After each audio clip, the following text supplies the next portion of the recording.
రోజు బాగా బోర్ కొడుతుందని మా ఊరికి 2 కిలోమీటర్లో ఉన్న ఒక కుంట దగ్గరికి అయితే వెళ్ళాము. వీడెవడరా వింత జీవిలా ఉన్నాడు అన్నట్టు చూస్తున్నాయి ఇవి. అమ్మా ఇనుం తల్లి, కుంటకి ఎలా వెళ్ళాలి? Okay thank you. ఇక్కడ రేగ్గాయ చెట్లు చాలా ఉంటాయి. ఈ చెట్టుకు చూడండి ఎన్ని రేగ్గాయలు ఉన్నాయో. మేమైతే వీటిని రేగ్గాయలు అంటాము. మీ సైడ్ ఏమని పిలుస్తారు కామెంట్ చేయండి. వీడు ఆర్డర్లు వేస్తాడు కానీ పని మాత్రం చేయడు. ఇక్కడున్న రేగ్గాయలు అయితే చాలా టేస్ట్గా ఉంటాయి. సురేష్ రేయ్, సర్బత్ చెట్టు ఇది. ఇదైతే సర్బత్ చెట్టు. ఈ చెట్టు వేరేతోనే సర్బత్ తయారు చేస్తారు. ఇవేం కాయలో నాకు తెలిస్తే కమెంట్ చేయండి. ఇక్కడ చూడండి ఎన్ని రేగ్గాయలు వాటర్ లో పడి వేస్ట్ అయిపోయాయో. మామా ఎన్ని రేగ్గాయలు ఏరావు? 5-6 చూపి. ఈ రేగ్గాయలు నేను అడిగింది నీ కాదు, 5-6 ఉన్నాను. తంగేడు చెట్టు ఇది.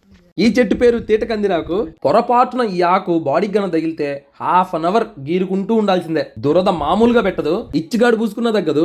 మీకు ఎప్పుడైనా తగిలింటే కమెంట్ చేయండి.